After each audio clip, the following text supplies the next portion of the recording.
Hello and welcome back.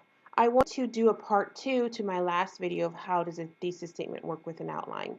This video today really is focusing on giving you some examples you can work with your students or personally work on how to create a thesis statement that will map out to your outline. So here's some example thesis statements.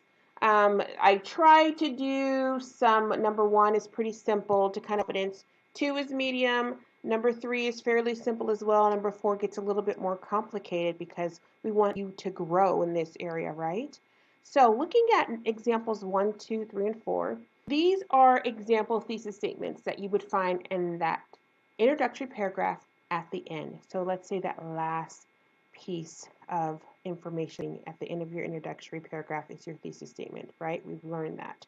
So these example theses have to do with several topics. Number one has to do with desserts, would probably be the topic. Desserts are delicious, celebratory, and comforting. So I am thinking to read a paper about desserts. And that person is going to tell me about how they're delicious in the paragraph. And in the second paragraph, maybe how they're celebratory, why we celebrate with desserts very often, baby showers, 4th of July, and then how they're comforting. You can figure out areas that they're comforting for food for comfort, right? So take these examples. Number, internet safety and security is at the school board meeting concerns with student texting or student sexting, the dangers of cyberbullying, and off-site hacking. Adult and children suicide were unfortunate outcomes of the COVID-19 lockdown. Number four, requiring vaccinations is a problem for public universities because parents are not on board with mandatory vaccinations, calling it government overreach into public and private institutions of learning. So that's a little bit bigger one, but we are at the higher level. If we're using this for high school, AP, or if you're using it for college, you want to have some of this interaction in there with your students to really get them to think critically about how they're going to set up this paper, assuming, right, these were the theses that came up at the end of their introduction. So what are we doing here? We're pretending that we wrote these theses or someone did, and we're going to, let's look at our next paper, we're going to plug them in right here. So here is an example that I would give out in class. With this example, I would expect my students to use this first one here with the example thesis statements combined with this second paper here. And I would say, okay, we're going to do some hands-on activities. We're going to use our writing skills and use some critical thinking and some motor skills and some visual to say, how can we take number one and use it in this first little model here that I'm circling around? How can we use that?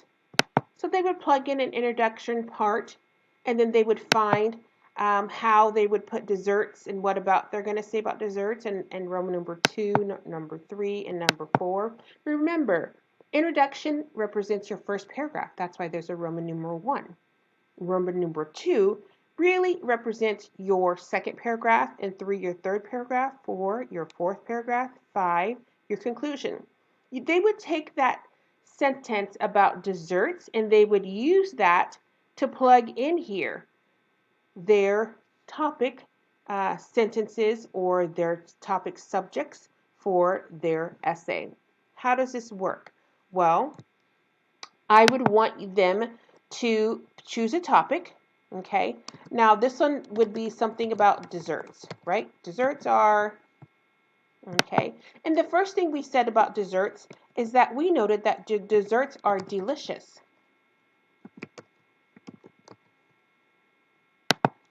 Then the next thing we said about desserts, we call them celebratory, right?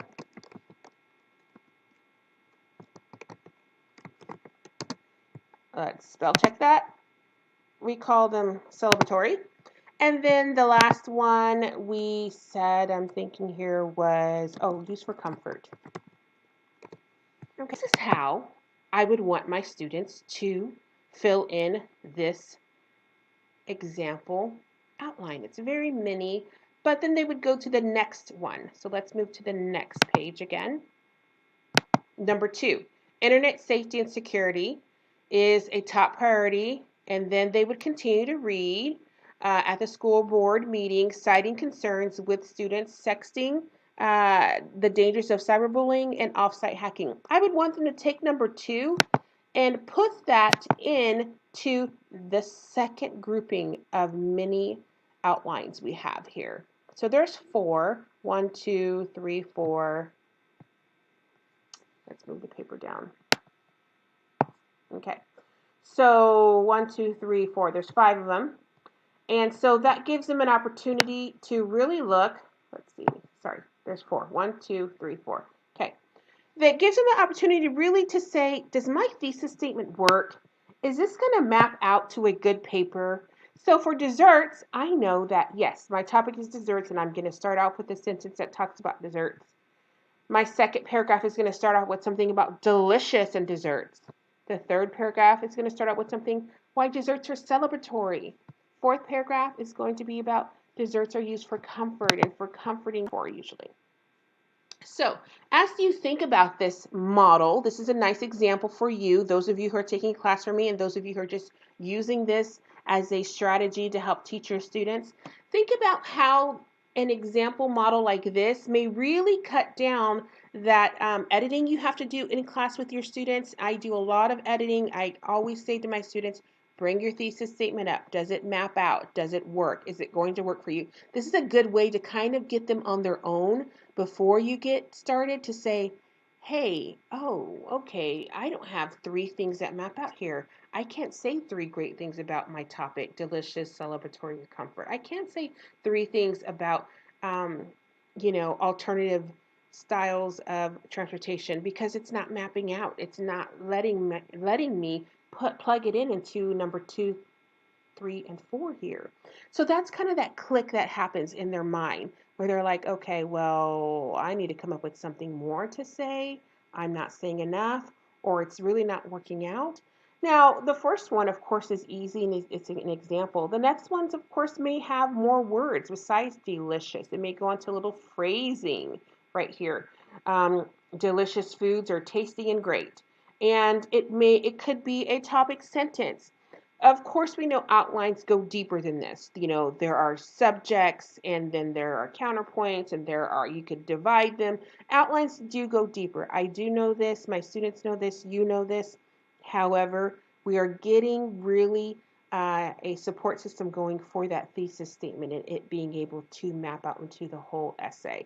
We could do more lessons on, part A or part B to number 1 or number 2. To really get more detailed in, but this is a nice framework to start. And it's also a really good refresher for the students. And at the bottom, the last thing I want to say is I give them a chance to do this on their own. I'll say your turn. Use these topics, topics to submit 2 mock thesis statements. And so they make up a sentence that has to do with table manners. And they want it to map out, right? You want that table manners topic to map out in 3 areas. What 3 areas are you going to say about table manners? Same thing for swimming lessons. What 3 areas are you going to talk about swimming lessons? Remember, those 3 areas really need to be strong so you have enough to say in that paragraph, enough to talk about.